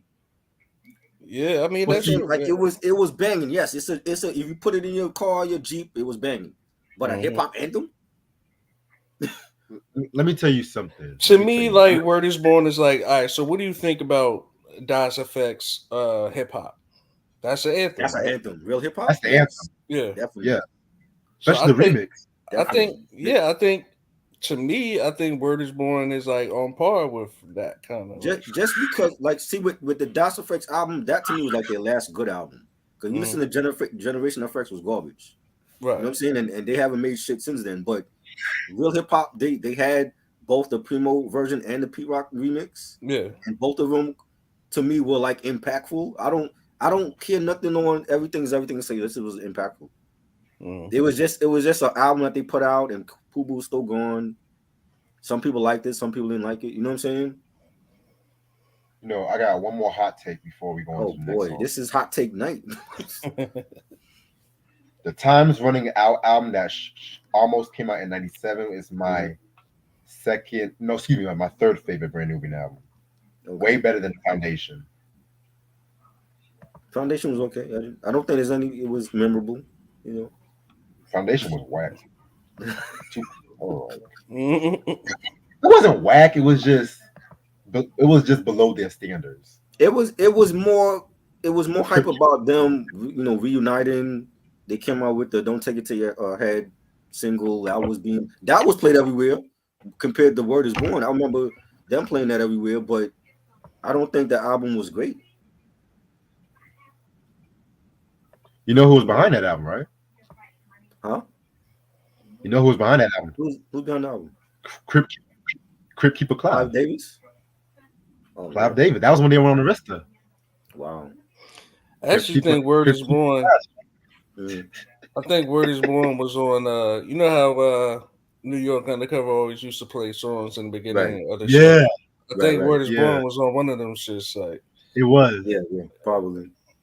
Yeah, well, I mean, at that time, if they were on Arista, at that time, Bad Boy was the main focus of that label. You know what I'm saying? So they will be that was taking precedence over anybody else on the Arista. Yeah, because I think it was either Jamal or Puba said that they didn't really promote the album as well. Right, yeah. They had creative differences too. Yeah. Yeah, man. Crip Keeper, man. He top Puffy. Why you keep calling him that? I don't understand why you keep calling him that. What you mean? What you mean? Crip Keeper Clive. You know why I call him that? He ain't that old now, is he? Is he 100 yet? He's not 100 yet. No, I'll have to text you. I have to text you because I can't really say certain stuff online because certain people are watching, and I don't want people after me. So I have to actually text you some shit. They're gonna ban you for talking about Clive Davis? You've done it before. Well, certain people, certain YouTubers, man. I heard certain YouTuber, man. They talk mad shit about the music industry. Where's their channel at now? I'll wait. Some of them just disappear. Maybe it's the truth. That's why they got taken out. You know. Oh shit. You know what I just realized? We just spent 20 minutes just talking shit. We spent 20 minutes debating about if Word Is Born is a hip hop anthem, which is crazy to me. Well, it is. Oh my lord! You need to take a poll on Instagram or on Facebook. Okay. All right. Cool. People, do you feel like Word Is Born is a hip hop anthem? I feel that. How about this? A potential to be a hip hop anthem. But when? Let's make it fit. Potential when? It's been out. That album been out for like 20-something years already. Yeah, but how many? Like I said, there's certain album that came out 20 years ago have a resurgence of popularity and shit like that. Motley Crue, and you feel like that album is gonna have a resurgence now? Please. Let me explain. Motley Crue, self-titled album from '94 after Vince Neil left. That album went through a lot of controversy with label issues. Commercially, it wasn't as successful. Now, a lot of people say that's one of their best albums, period. The album came out in 94. It's 2023. I even fucking love the album. That's my second favorite Motley Crue album. You know. Yeah, but they did have a biopic on Netflix, though. What that got to do with anything? Because that's going to generate more interest in the group for like the new fans of this era that never heard Motley Crue. But they want to know their story. You watch the biopic, and then you go and get their albums or whatever. Brand Nubian don't have no biopic. Well, that was before the biopic came out. A lot of the cult status happened before the biopic came out, though. Okay. You know? But I do agree with you on that. So you're on a mission to make Word Is Born a hip hop anthem. I'm always on a mission. I'm always driven. I'm always ambitious. Okay. I don't give a fuck. It's a good song. I just don't feel like it's one of their best songs. I think it's a good song though. And then the Brand Nubian fan base too. They don't even love this album. I'm like, what? Exactly. So that's what does that tell you? Their own fan base don't even care about it. But chill. But the fan base. I'm talking about the Grand Puba Brand Nubian fan base. That's what I'm trying to say. What you mean? They love everything. Yeah, the two different Brand Nubian fan bases. What's the other one? The one me and you. The general hip hop. The Brand New. We just appreciate if they're good, they're good. If they're bad, they're bad. But then you have the Grand Puba Brand Nubian fan base. They just love when the Grand Puba's in Brand Nubian 24/7. But he was only on 2 Brand Nubian albums. So is Foundation Greek to them? Because it's not. Well, they don't. Sometimes I've heard some motherfuckers say "In God We Trust" was not good. I had to check the ass. No, that's a classic. You see? Yeah, that's man. A classic. Without Puba, I'm just saying. For me, I felt like they lost something not having them on that album, but they still managed to give us a classic with that. I don't feel like that for Everything Is Everything, though, which is probably why they don't talk about it. And I respect your opinion. I honestly respect. But it's a good album. It's just not one of my favorite Brand Nubian albums. Though. But it's a good album. It's not a whacked out album. Like we could be here all day talking about what artists dropped a whacked out album. You know what I'm saying? But we'll be up to 6 a.m. at this right. point. You know what I'm saying? But yeah, I definitely because I don't want to stream you out on my ass, honestly. So we only got like 2 songs left. Okay. Track number 10, Playing the Game. I didn't care for this one. I love Barry White. They're Barry White. That Playing Your Game Baby song has been used a lot. Black Moon used it the best though for that I Got Your Open remix. That's another song that kind of makes me feel like I'm the shit sometimes too. But yeah. Red Puba lyrically, he did his thing lyrically though, but I didn't care for the beat. Though. I felt like the beat was alright. Yeah, actually, I was fucking with the beat. I thought it was a hard beat. The overall song though was just kind of like, just gave me like it was a filler. It's kind of like a filler vibe to it. It's just something to fill up the album, really. Um, but the beat was hard to me. But like as far as the overall song, I could do without it. So did you guys not get the whole message in the song? Like he's talking about, catching HIV if you go in raw with a chick that got a stink box or whatever, and you know what I'm That saying? that was Like, in the other song though, wasn't nah, it? that was in this one. Like with the It was. sample, where he's like talking about what's the sample he used for this song with the guy saying, you're playing the games like you're gambling with your life. Mm-hmm. I You, got you hit. think was that the next joint? The change is gonna come joint? No, that was playing the game. That was a playing the game joint where he's talking about like gambling with your life if you going raw with a chick. I thought that was the don't waste my time joint. No, that was a different joint he was talking about, right? That was like a love joint that he was talking about with the female or whatever. You know what I'm saying? But like, okay, when he's saying, but I'll be careful. Huh?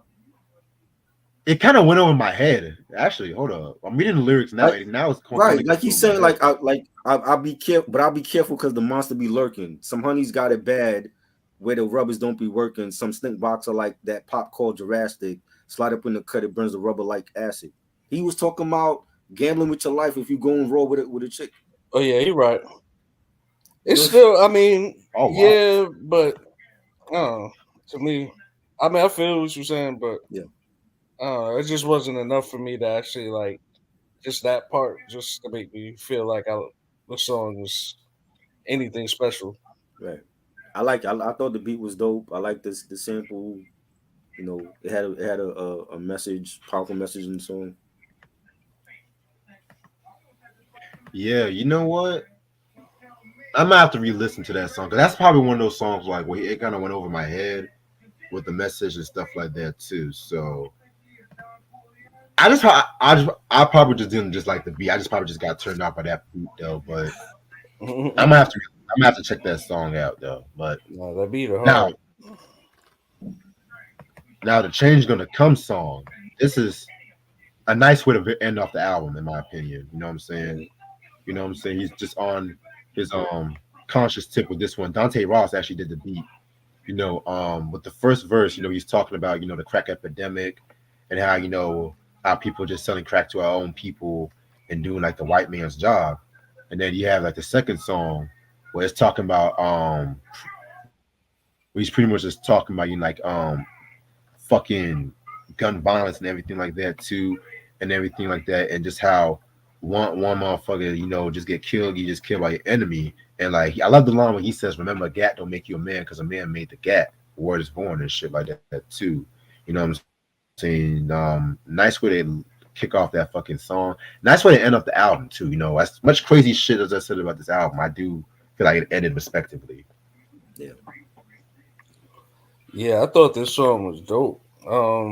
I do feel like he could have benefited off of like somebody else doing the hook. I don't know. I wasn't feeling like him kind of like singing it, even though it was okay. Right. But I felt like the song could have even been like way better if he had like somebody really legit on the hook that could sing. But the overall song was good, and it was a dope way to kind of end off the album. It was a good like outro track, I guess, to the whole album. So yeah, I fucks with it. Definitely another powerful message in this song with black on black violence and gun violence, and I liked that. I thought the beat was dope. A great way to end the album off. Definitely.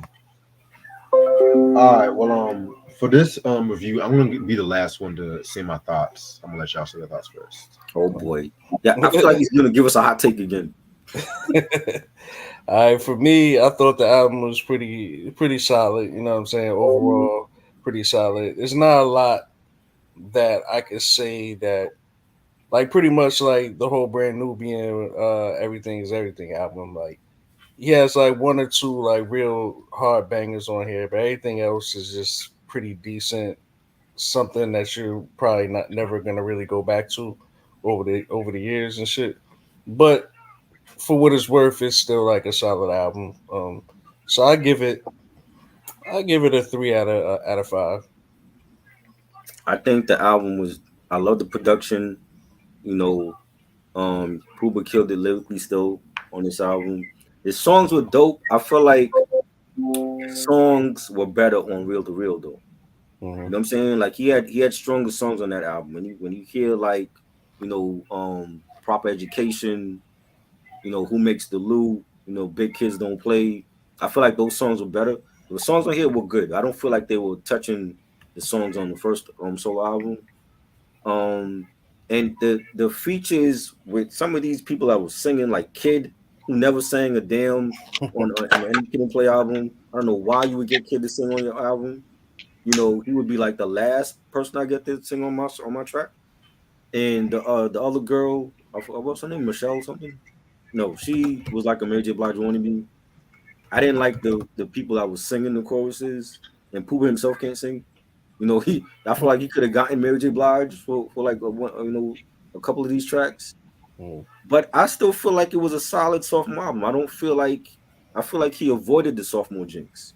You know what I'm saying? And it's not a bad album at all. Like there's a lot of bangers on here, and the album wasn't promoted enough. They only came up with what, 2 singles, Yeah, and I Yeah, felt like there were other songs that could have been singles on this album. And right, and the most recognizable one is I Like It. I think that's a great that to me is a hip hop anthem. Right? That was a great right. track. Keep On, that I song, like, huh? Yes. that song, man. Yes, that's Yeah, yes. Oh, you quoting me now. Yes, that song, Over Word Is Born. Yes, I think that's a hip hop anthem. Yes, I do. That's like I said, it's only that and 360 that's his recognizable songs. Like if you're a real Grand Puba fan, you know that. There's two most recognizable songs ever. You don't got nothing else other than that. right. You know what I I'm mean, saying? recognizable. Yeah, recognizable. Yeah, but anthem. I I'm, mean, I'm three talking sixty. about like recognizable to like the mainstream casual Yeah, rap fan. Because he has other albums, but they don't have like big hit songs on those other albums. You know what I'm saying? But that like when you look at him as a solo artist, that's just two recognizable songs that you can be like, yo, like this is his signature songs. You know what I'm saying? Check the Resume. You could throw that into, but that was a big song as well with Mary. You know, but I feel like it was a solid sophomore album. You know what I'm saying? I don't think it was whack at all. I'm giving it 4 mics. I think it definitely was a solid one, but I still love Real to Real. I think Real to Real is a masterpiece. That's his best album as a solo artist. You know what I'm saying? But this was dope. okay. Here we go. I'm trying to word this out pretty nicely. This album was all over the place to me. Oh God, You know, how? let try. I'm gonna start with the good. You know, I do feel like Puba definitely picked up where Real to Real left off. You know what I'm saying? I do feel like that. I always liked when Puba experimented on his soul bag. His soul and R&B bag and everything. To me, the production really was a standout because I just love that 93, 90 to 95, 96 boom bap production and everything like that too. But it was like a futuristic, like it was really like futuristic and whatnot too. You know, now the bad. Okay. When I mentioned the R&B side of Grand Puba, I just felt like him experimenting with the R&B sound was prevalent throughout the majority of this album. And yeah, I don't mind a little rapping and singing here and there as long as it's done right. But I kind of felt like it was like half singing, half rap. I felt like the latter tracks was when you really got a bit more of the rapping. But the singing on this, I just felt like the singing wasn't as good as Real to Real, Right. you know. And like the sound of the album too. again, I just praise the production, but then I think about it, it's just like when I listen to Real, and I'm not really trying to compare the two together. It's like really Real to Real had reggae, it had a little dancehall, it had a little jazz, it had a little funk, it had a little R&B. But people always never give that album credit for its versatility, Right. especially for 1992. Mm-hmm. You know what I'm saying? And then like the general sound for 92 was like boom bap, alternative hip hop, like the jazz rap. Right. You know what I'm saying? And and then you have your acts like your Salt and Peppers, your Kid and Plays, y'all doing that little about pop kind of rap and everything like that too. I can't really put Real to Real in that category with a lot of those classics. And when I look at this album, I'm just like, it was just more conventional compared to Real in terms of its sound. And especially, with 3 years in the making, you would think, okay, you about to, if Real to Real was futuristic, you call this album 2000. I'm looking at myself, okay, we about to go to 2025 with this one, or whatever. You know what I'm saying? Like when Vase said, that's why I like when Vase said he might have been the first motherfucker to use AI. Yeah. So, but then it's just like, it just sounded like what I would hear in a regular 95 rap album and everything like that too, which is not a bad thing because 95 was a great year for hip hop. I love that sound.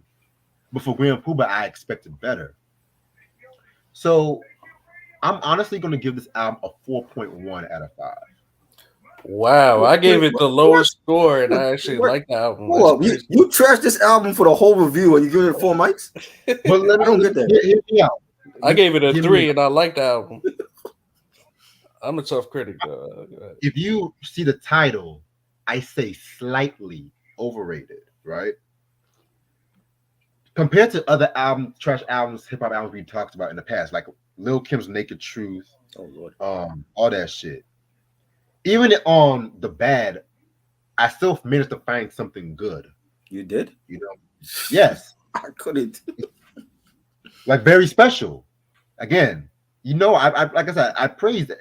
I praised the song, but I didn't really like the singing and the interpolating a lot of this song too, especially kicking off the track. But I use that song as a way to describe the full cap of the album. You know what I'm saying? I'm interested in hearing like why, because I gave it a 3 and both of y'all gave it a 4. I'm interested in hearing like what your ratings is as far as like, because to me when you say 4, you're saying it's close to like a hip hop all time classic, which would be like Illmatic is a 5. Right. Of course. So when you're saying Grand Puba is a 4, it's like, whoa, so you're saying it's close to Illmatic? No, I'm saying 4 for me would be like, to me, I thought it was a solid sophomore album. My only issue with this album was that the people singing on it should not be singing on it. Kid should not be singing on it. That girl that was sounding like Mary J should not be singing on it. Grand Puba himself should not be singing on it. And the thing was, he sang on the first album and he sounded better on the first album. So something happened between 92 and 95, and when he tried to sing on this, he just didn't sound good. You know what I'm saying? But like if I give an album like a 3 or like in the 3s, like a 3 mic or 3.5, I mean it was mid to me. Like a 4 and up to me is like near classic or classic.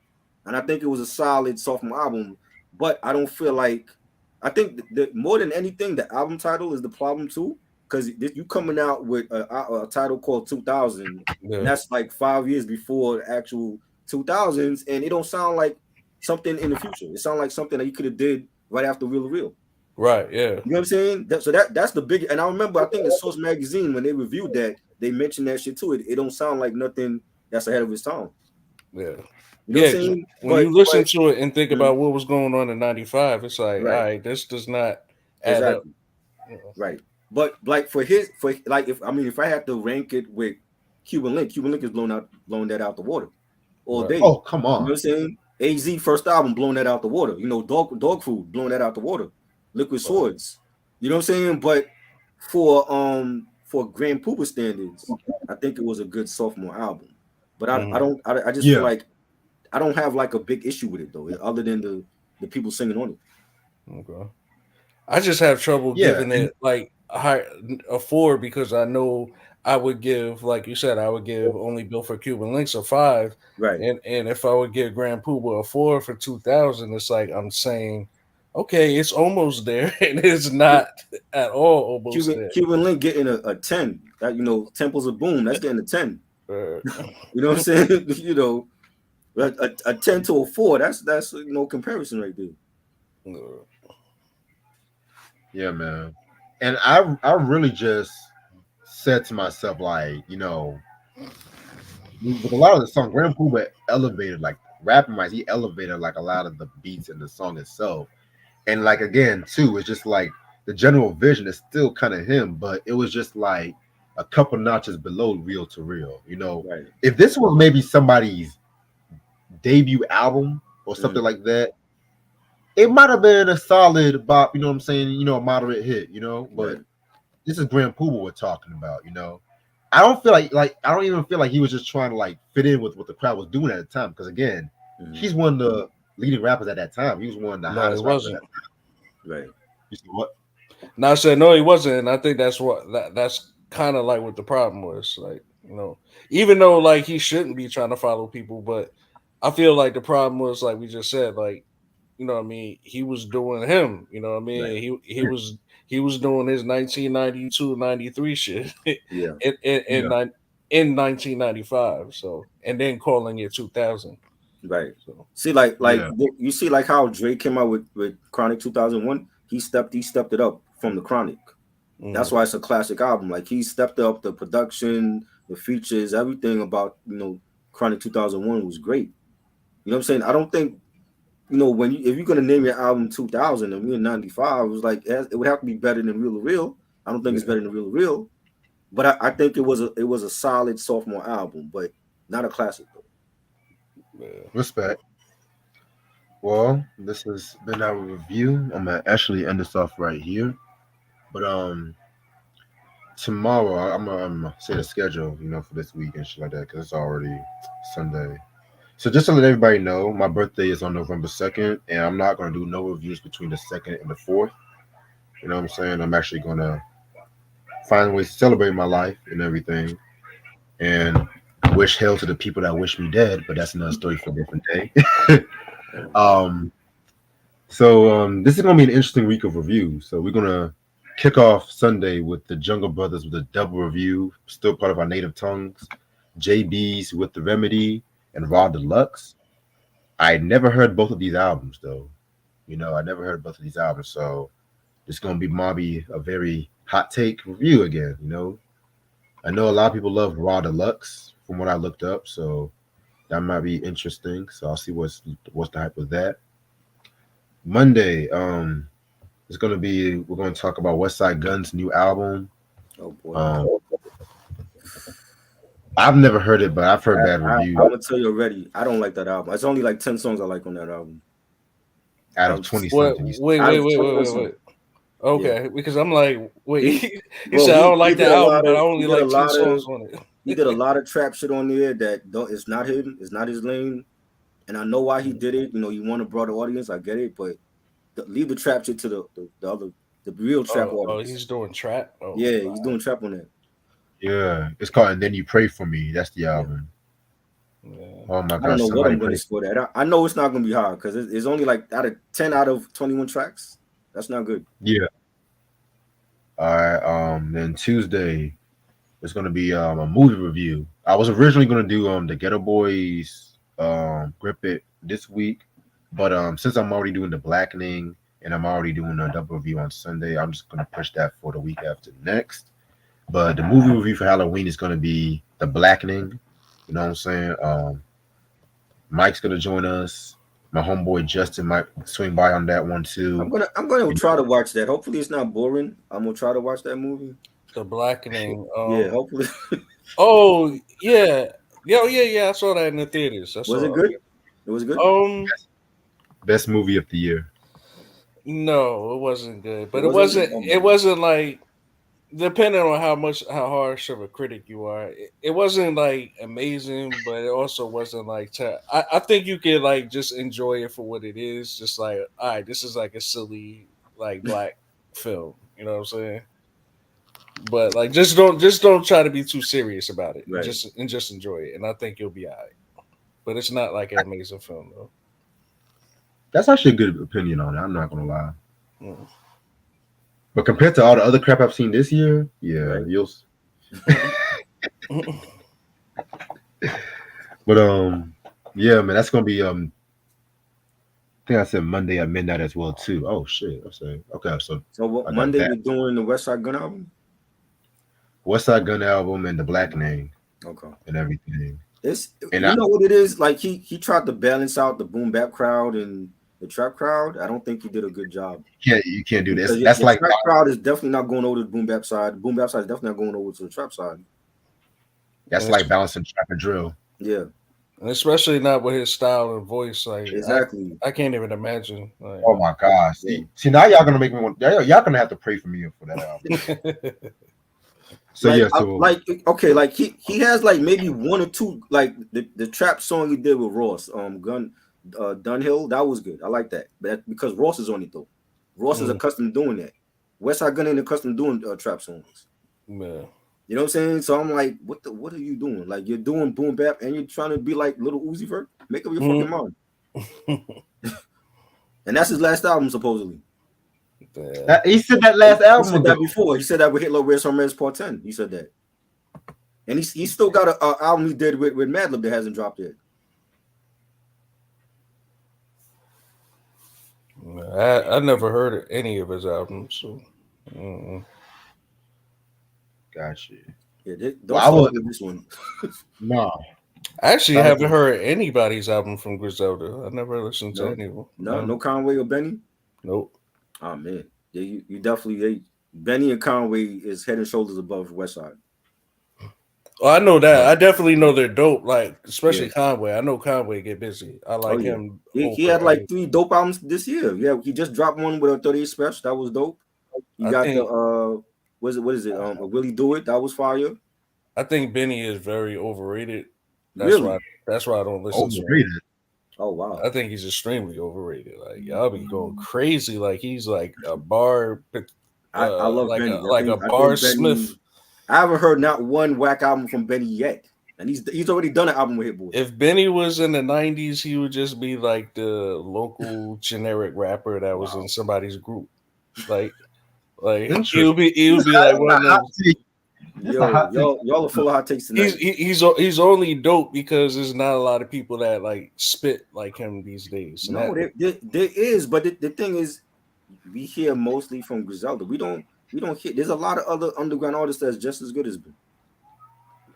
You know what I'm saying? But you hear about Griselda. Griselda is like considered they ushered in the New York sound again that was missing for so many years. That whole Buffalo and Rochester, upstate New York. Shane Noah is great, and she's a female, and she produces her own beats. She's dope as fuck. You know what I'm saying? Ransom been doing it for how long? He's still doing it now. Still dropping heat. Yeah, Ransom's dope. Like, like cats like Ransom, like when I listen to him, I'm like, all right, he's mad creative. I like his energy. I like the way he puts bars together. There's something about Benny though that just makes me say, he's kind of boring and overrated. I've never heard of a whack Benny album or whack Conway project. Like they to me are like that's Conway too. Like when I hear Conway, I'm like, okay, yeah, he could go. Like but something about Benny, I don't know what it is, but you know, Boldy James, fire, Stove God Cooks, still waiting on his new project. Stove God is dope. I heard. You know what I'm saying? Jamal Gasul, fire. Like there's a lot of underground, indie artists that are just as dope as Griselda, but we hear about Griselda all the time. Yeah. You know what I'm saying? There's a lot. All right. Also, Wednesday at midnight, November 1st, we're gonna go back to our R&B bag. You know what I'm saying? We're gonna do Jodeci, the show, the party, the after party, the hotel, the whatever. You know what I'm saying? That's always a funny title. Yeah, RJ Payne. Yes, Rome Streets. I need to hear. Has anybody heard of RJ Payne's song yet? Yes, I heard this. He have a whole new mixtape that's out. A song. Yes. His songs are dope. Like the whole he did a whole mixtape album about New Jack City, like how the sequel would be. And Nino survives, phenomenal. I gotta go check that out because I know he can rap, but I never heard a song from him. Man, he's dope. That's I don't think he's that type of artist to like bring out like hit records, but a full project, he's one of those guys. Okay, he's one of those guys. Yeah. Definitely. All right.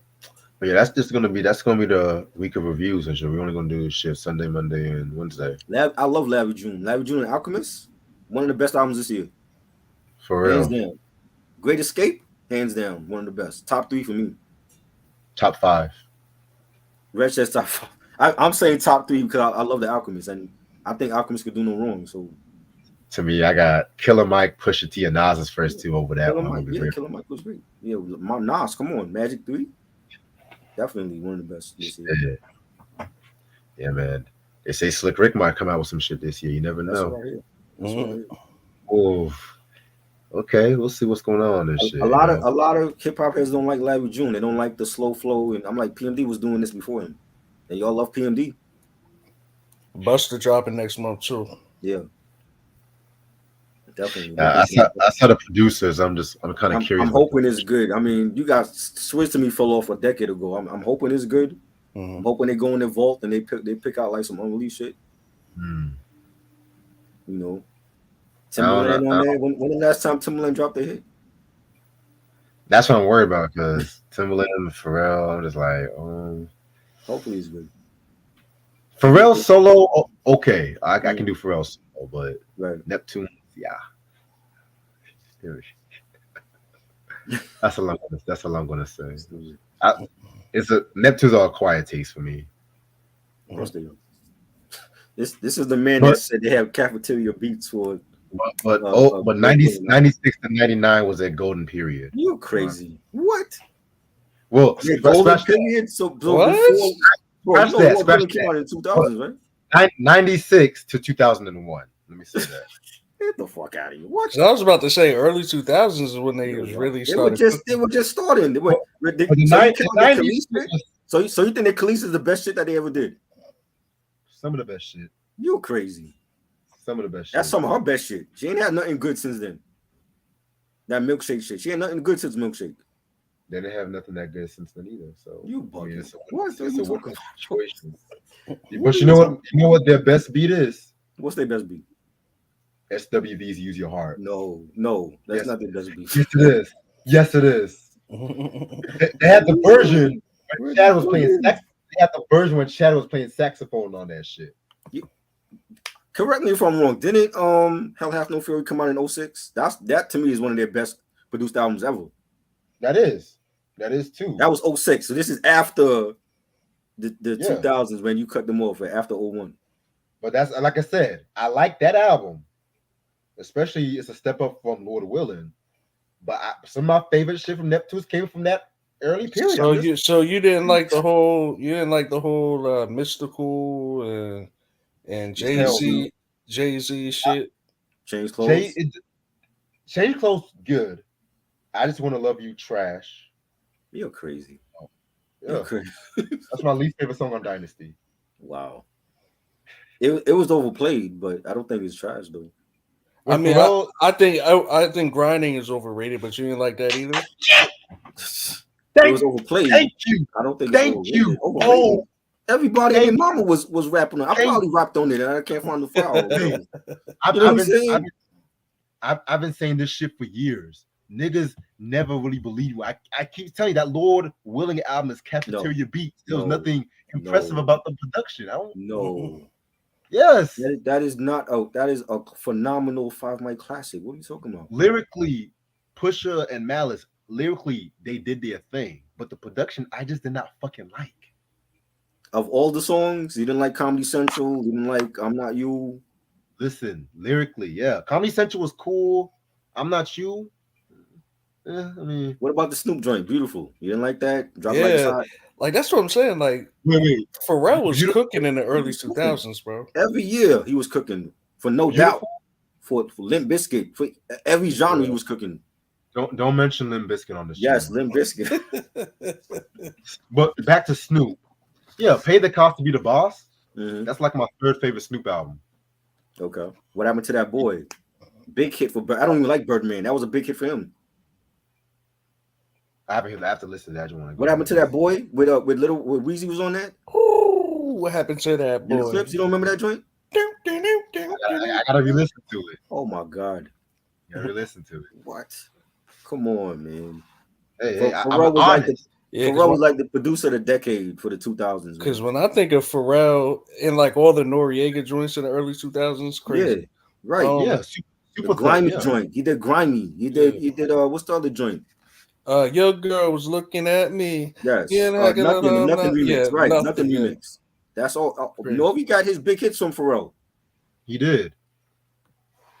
Yo, Powell, we don't talk about that boy. Justin Timberlake, yes, we all gonna talk about it. Justin Timberlake, Justified, classic album. We don't Rock Your Body, which was for Michael Jackson. Michael Jackson turned down Rock Your Body. Right.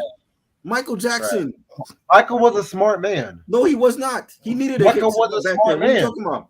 Michael was a smart man. Rock Your Body would have been another hit for Michael. He already had a Rock With You. Why would he need Rock Your Body?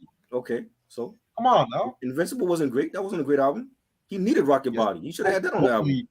Oakley was probably his second best album. You know what I'm saying? Take Back the Night was from Michael Jackson. He turned that down? Why? Nigga, he had Heaven Can Wait, my nigga. Oh my God. That was not no big hit off of Invincible. It was a great fucking song. It was okay. It was okay. Invincible was the okay album. I didn't like Invincible like that. No. The fucking label fucked that album up. It could have been. Let's blame Tommy Mottola then. Let's throw stones and sticks in his blame house. Tommy. Blame Tommy. You know what I'm saying? The same thing he tried to do to Mariah, he did to Michael Jackson. Let's Mariah to executive produce the album for him. When did Invincible come out? What year was that again? That was what, 2000? 2000. Oh, y'all ain't like that shit? Nah. I liked it. I like the singles he picked. I think a lot of the production, it wasn't Michael on like level, like Teddy Riley and Rodney Jerkins. It wasn't on the same epic level like Dangerous and Bad in the previous albums. I gotta listen to it again, but I remember loving that album. It was still a good album though. Because it was Michael. A lot of those tracks are mid. They're mid for me. They're not like big smash hits for Michael. I admit there was some mid songs on that record. I'll be the first to admit that, but there was still some genuinely great songs. Because it was Michael could make any mid go multi-platinum, but even for his stands up a little mid. Butterfly should have been promoted more. Yes, that was the perfect BT neo soul kind of. That could have been a huge motherfucking hit in the R&B community. And they had the remix with Eve. She was on the remix. Come on. You know what I'm saying? But no, what was Tommy doing? He was trying to prompt up that Jennifer Lopez and shit. That can't sing. Can never sing. We never heard her sing songs. She's her ass off. She's a great actress, but she can't sing. Never heard her sing. I never heard her sing, so she's terrible. And Diddy is the one that told us that she should become an artist. 6 Degrees of Diddy once again. What does that tell you? You know what I'm saying? Like Pharrell did shit for T.I., for Weezy, everyone in the game. Yeah, I ain't like You Rock My World. Like, yes, I like that. I like the singles, but the album cuts, I didn't care for the album cuts. I love the remix with Jay-Z even more. Yes, I like the Jay-Z remix for that. You know what I'm saying? I just felt like it wasn't nothing that was like when I hear you like Thriller's another stratosphere. Bad, Off the Wall, Dangerous is a classic that's slept on now. It was big back in the day, but when you hear Bad, Black or White, Jam, In the Closet, Remember the Time, he didn't have none of that on Invincible. I think You Rock Your World is You Rock My World is up there with like one of his best. Oh no, that's a smash hit for him. I like that and Butterflies, but the rest of the I'm an album nigga, so I want to hear the whole album. The whole album to me, like those songs that Ronnie did, I don't think they were like for Michael standards. They were more for like you give them shit to Tank. You know what I'm saying? I don't think they were Michael, bro. Yes. I don't. If you give that shit to Tank, maybe Tank could do something with it. I mean, Michael is Michael could do anything with even mid tracks. I just don't. I didn't like the album like that. I just felt like it wasn't nothing that stood out for me with Ronnie Jerkins' production on it. Well, Yeah, I'm gonna listen to that later. I haven't heard that album in so long. yeah, man. Well, I've had enough hot takes for one night, y'all. I'm gonna be real with you. He gonna I'm have more exhausted. Monday. He gonna have more Monday with that West Side I might album. have, I might have more tomorrow. To be real with you, I might have some. I might have some more tomorrow. But like, yeah, man, this has been a fun review. This has been funner than I thought it was gonna be. You know, what I'm saying I didn't expect it to be about 2 hours, but you know what? We did our thing. Who else gonna do it better than us? And honestly, you know what I'm saying. Um, honestly, and then that this album I believe is out of print. So if you can find this album, it's generally pretty cheap, honestly, man. Um, I don't know why I didn't get this album at one point, but Yeah, hey. I never bought it album. Yeah, I've always seen it in certain vinyl stores, but they've always kind of overpriced it. Yeah. I'm not gonna pay that much for this. I'm gonna be real with you. You know what I'm saying? But like I said before, you know what I'm saying. I Check it never out. saw this album in print. My bad. I'm sorry. Really? You know, saw it in print? Never. Even during them times, I never saw it like in the store. Or It was nothing. in the records. I just like when I initially heard it, I was like, it's okay. It's not touching real. And I think that's why I never bought it. I mean, but I would definitely pick it up now. Hmm. You know. Shit. Other than that, try base. Hope you guys have a very good night. I'm gonna Peace. catch. I'm gonna listen to these Jungle Brothers reviews and shit like that. Yeah. Yeah. All right, peace.